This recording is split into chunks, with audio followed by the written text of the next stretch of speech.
दोस्तों अभी भी आपने मोबाइल पर जिस बदनसीब इंसान के इस वीडियो को देखा है, अब वो शख्स इस दुनिया में नहीं।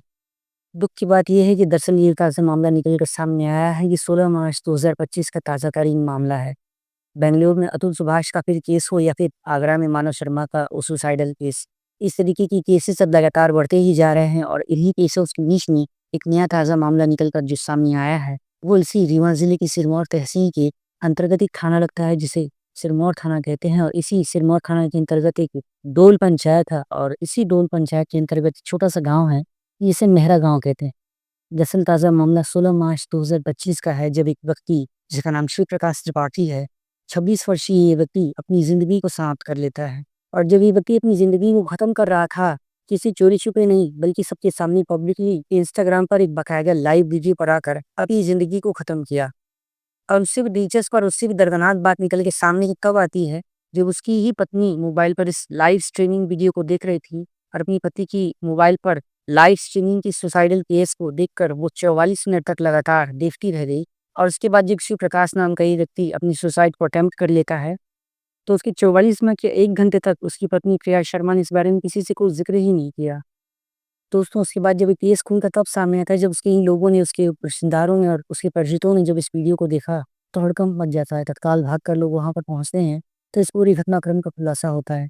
दरअसल सुसाइडल नोट में सुसाइडल वीडियो उसने ये कहा है, उसकी इस आत्महत्या के पीछे उसकी ही पत्नी प्रिया शर्मा और उसकी ही सास ज़िम्मेदार हैं।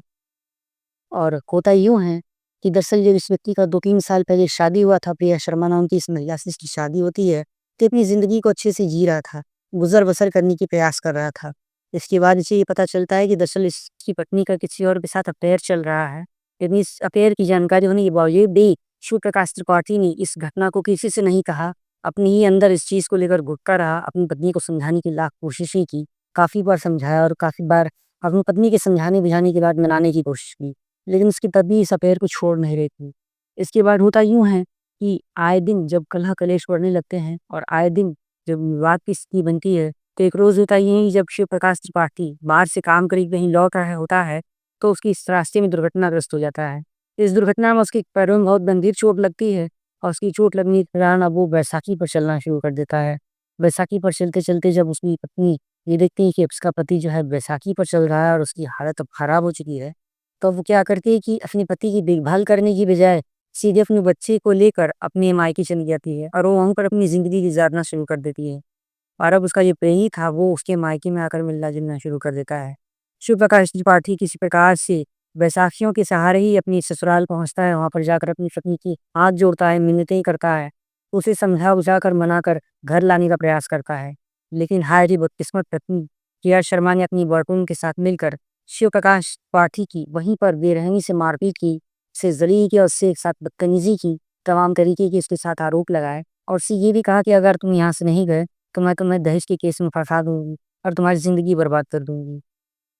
इन सभी घटनाओं से आगे जाकर शिव प्रकाश त्रिपाठी इतना ज़्यादा हताश और इतना ज़्यादा दुखी हो चुके थे कि वो अपने घर पर पहुँचते हैं और बाकायदा एक लाइव वीडियो तैयार करते हैं और इंस्टाग्राम पर लाइव वीडियो तैयार करते हैं कि वो अपनी सुसाइड करते हुए अपनी मौत का ज़िम्मेदार अपनी पत्नी और अपनी सास को बताते हैं। कहते हैं कि इन दोनों ने मेरी ज़िंदगी नरक करके रख दी है। मेरी पत्नी का किसी और के साथ अफ़ेयर चल रहा है और वो मुझे लगातार हरास कर रही है, धोखा दे रही है। किन मानसिक संवेदनाओं से ऊपर जाकर किस किस हद तक अपनी तनाव में स्थिति में आकर इन लोगों ने इसके साथ ज़्यादती करी होगी, तो इस चीज़ को शिव प्रकाश त्रिपाठी ने अपनी वीडियो में लाइव करके बताया है और इसके बाद ऐसा करते ही उन्होंने अपनी ज़िंदगी समाप्त कर ली। दोस्तों, अपने पति शिव प्रकाश त्रिपाठी की सुसाइडल केस की इस लाइव स्ट्रीमिंग को इंस्टाग्राम पर उसकी पत्नी रिया शर्मा भी देखी थी, लेकिन उसने इस बारे में किसी से कोई ज़िक्र नहीं किया, कोई चर्चा नहीं करी, कोई इसको इत्तला देनी ज़रूरी नहीं समझी, यहाँ तक कि उसके परिवार वालों को इस बारे में कहना ज़रूरी नहीं समझा कि किसी प्रकार से शिव प्रकाश त्रिपाठी अपनी सुसाइडल को रोक दें और वो वापस अपनी ज़िंदगी में वापस लौट आएँ। उसकी पत्नी कहीं न कहीं तो ये चाह ही रही थी कि उसका पति जो है इस रास्ते से हट जाए और वो अपनी बॉयफ्रेंड के साथ अफ़ेयर कर सके, गुलछर्रे उड़ा सके और अपनी ज़िंदगी को एक नए सिरे से अंजाम दे सके। दोस्तों, इस तरीके से जब सुसाइडल केस सामने आता है तो पुलिस भी हरकत में आती है और उसके बाद उस वीडियो की जाँच करते हुए, उस वीडियो की सत्यता को परखते हुए, पुलिस ने तत्काल कार्रवाई करते हुए उसकी पत्नी प्रिया शर्मा और उसकी सास को गिरफ्तार करके जिला कारागार भेज दिया है। दोस्तों, उसके बाद जब ये घटना युवा के सिरमौर तहसील से निकलकर डोल पंचायत के इस महरी गाँव से निकलकर सामने आती है तो सभी को चौंका कर और परेशान कर देती है। 16 मार्च 2025 की घटना के संबंध में आपका क्या कहना है? कमेंट करके आप अपनी राय और अपने विचार इस वीडियो के संबंध में ज़रूर बताएँ। दोस्तों, इस पूरी सच्ची घटनाक्रम को सुनाने का उद्देश्य किसी का भी दिल दुखाना है, किसी को भी परेशान करना नहीं है।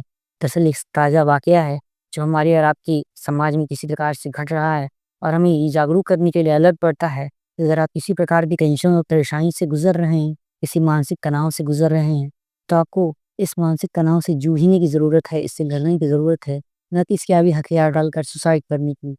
सुसाइड करना कोई अच्छी बात नहीं है दोस्तों, हर समस्या का हल निकाला जा सकता है।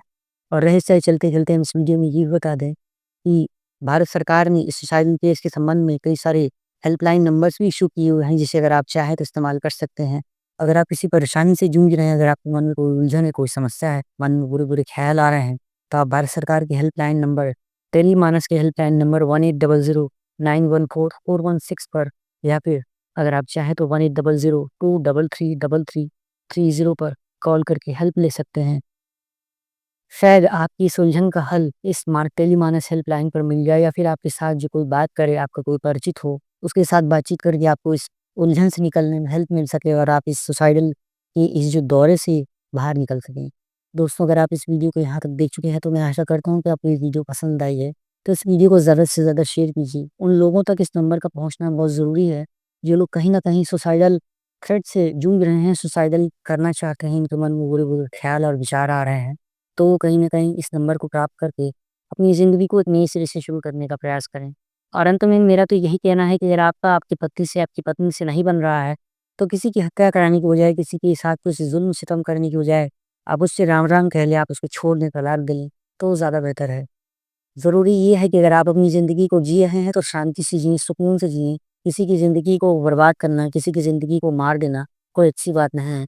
अभी भी एक ताज़ा मामला आपने सुना होगा, जिसमें एक महिला ने अपने पति को शादी के 15 दिन के बाद ही उस अपनी प्रेमी के ज़रिए हत्या करवा दी। तो दोस्तों, इस वीडियो के अंत में आपका क्या कहना है? कमेंट करिए, अपनी राय और अपने विचार ज़रूर बताइएगा। और अगर आपको आज की सच्ची घटना ये वीडियो पसंद आई तो इस वीडियो को लाइक कर दीजिए। चैनल पर नए हैं तो सब्सक्राइब कर दीजिए। वीडियो को ज़्यादा से ज़्यादा शेयर कीजिए। एक नई वीडियो लेकर हम आपसे फिर मिलते हैं। तब तक के लिए आप सभी अपना-अपना ख़्याल रखिए और अपने आस-पास के माहौल पर नज़र बनाए रखिए। सुरक्षित रहें, टेक केयर।